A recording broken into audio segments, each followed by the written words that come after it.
Justice en question quoi? Justice aux morts, la nomination de Maître Bamba Cissé en question. Mais justice aux morts sénégalais yi yàgg nañu ko réclamer avant la nomination de Maître Bamba. déedéet Fallou bàyyi leen manipuler. bàyyi leen manipuler tuuti. li ma doon wax moo nekk ni sénégalais yi yàgg nañu réclamer justice aux morts. mais avant ñi tiit convocation bien avant avant ñi tiit may ma rek. si convocation ñoom ngir yàlla maa ngi lay ñaan nga may ma rek. allez-y d'abord. alors justice pour les morts Fallou. sénégalais yàgg nañu ko réclamer bien avant la nomination de Maître Ahmadou Bamba Cissé.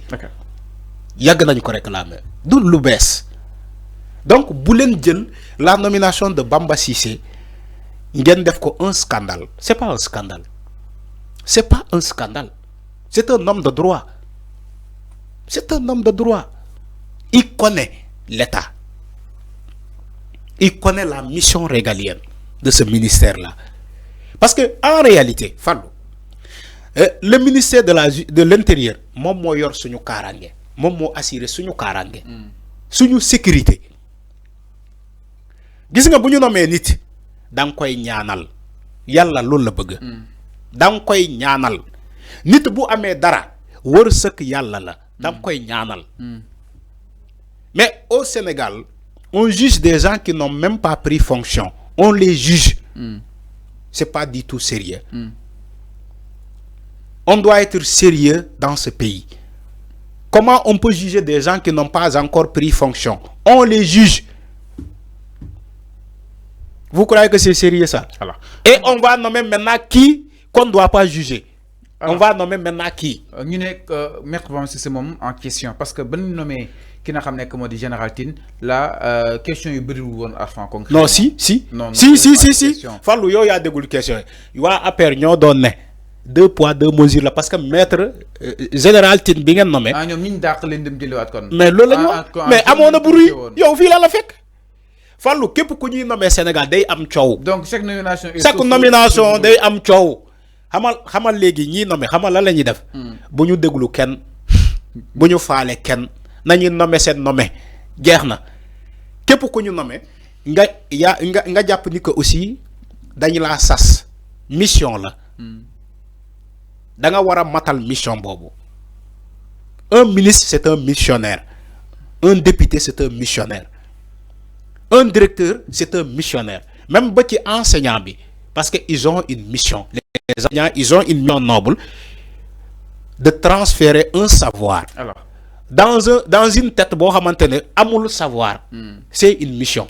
mais enfin sinon aussi ñi si tudd convocation ñoom Antoine Félix Diome imminente et éventuelle et probable concrètement enfin entre autres de la yoo xam ne itam dafay daal di ñëw si ñi fi nekkoon si jamono Macky Sall ban jàpp ñu ne Maître Bamba Cissé sa nomination en question exemple. naka la ko daal di jàngatee loolu itam c'est-à-dire c'est ñi def météo politique parce que aussi il y a beaucoup de météo, il y a beaucoup de gens qui font exactement de météo déjà avant la prise de fonction. Quand tu me poses des questions sur une quelconque convocation de Antoine Diome, tu connais ma position. Non, tu connais ma position. Ok. Tu connais ma position. Man bala ñooñu di réclamer une quelconque convocation de Antoine Diome. Man je l'ai toujours dit. Xanaa mu doon répétition rek. Boo bëggee mën naa andi répétition bi. Mais sénégalais yi may seetaan ñi may yàgg suivre ñoom xam nañu ma position. J'ai toujours été neutre depuis quand Macky Sall était là. J'ai dit Antoine Diome mérite d'être convoqué. Tanor Thiendella Fall, je vais répéter Tanor Thiendella Fall mérite d'être convoqué. El Hadji Issa Sall bi nekkoon CDC mérite d'être convoqué. Ñooñu yëpp ils ont joué contre les institutions. Ils ont bafoué les institutions. Ils ont marché sur les institutions. Yamuma ci loolu. Serigne Bassirou Gueye doit être convoqué. Donc ces personnes-là, Beti Macky Sall, Ndeye Billigui, il doit être convoqué. Abdou Karim Sall doit être convoqué. Yo kay man li may wax dafa leer xanaa répétition nga bëgg rek. Parce que man je suis pour les Sénégalais. Gis nga Sénégalais yi wax ci suuf man moom lay wax ci kaw.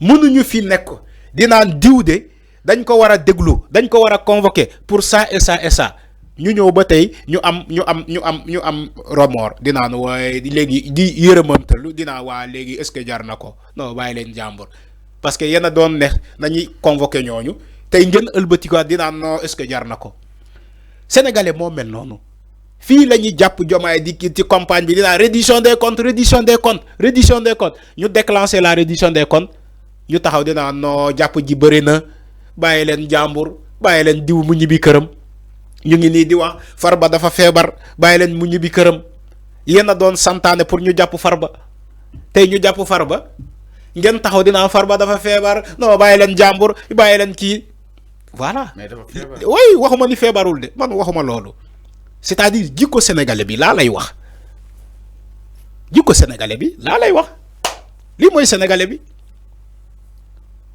Fallou. Ces personnes-là méritent une convocation, au moins une convocation, et être entendu.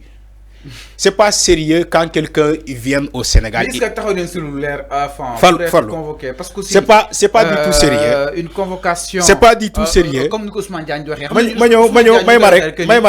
convocation doit suivre ses procédures. Ok. Fallou, c'est pas du tout sérieux. Un responsable politique, il déclare ceci. Ni rayon sénégalais. ay drone ñoo doon naaw ci kaw di ray sénégalais non man non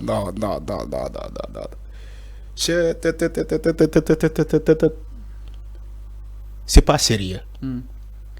Un responsable politique di naan ay drone ñoo doon naaw ci kaw di ray sénégalais ci manifestation ay drone non man bima ko déggee dama tiit dama ne ces personnes là ils viennent d'où?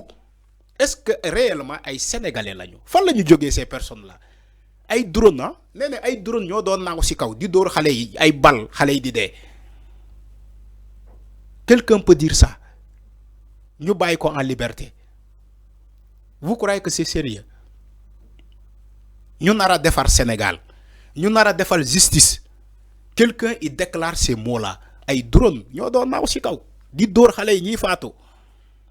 Kenen ki Omar Youm dama koy cité néné mom il reconnaît que état moo dem ci maintien de l'ordre moo tax xale yi faatu il impute la responsabilité à l'état du Sénégal ni mom mo ray xale yi maître Omar Youm moo ko wax et il n'a pas été convoqué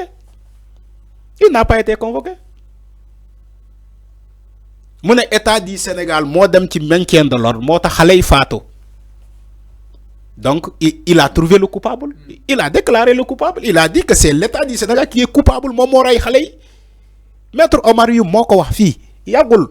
On lui a laissé sans convocation. Il est en liberté. Il dit ces choses-là qui émission. Voilà. C'est comme ça. Personne. On dit rien. Au moment où nous tous, nous Sénégalais, on est en train de chercher le coupable. Lui, il déclare ceci. Un autre, il vient, il dit... parce que non, mais voilà. Maître Omar Youm, exemple qui les gilets jaunes en France. Sauf que les gilets jaunes en France, amour de mort. Les gilets jaunes en France, Yo bo jëlé exemple ci li fi xewon ay mars 2021 ba juin 2023 ba paré nga jël exemple ci gilets jaunes France, c'est faux. Maître Omar Youm, c'est tellement faux. Gilets jaunes France amul mort rayuñu fa kenn parce que tubaab dafa xam ni bakkan dafa sacré. Quand Maître Omar Youm déclare ceci, un autre vient, il rajoute une couche. Il dit ay drone ñoo doon naaw ci kaw ay drone yu kenn xamul di ray xale yi.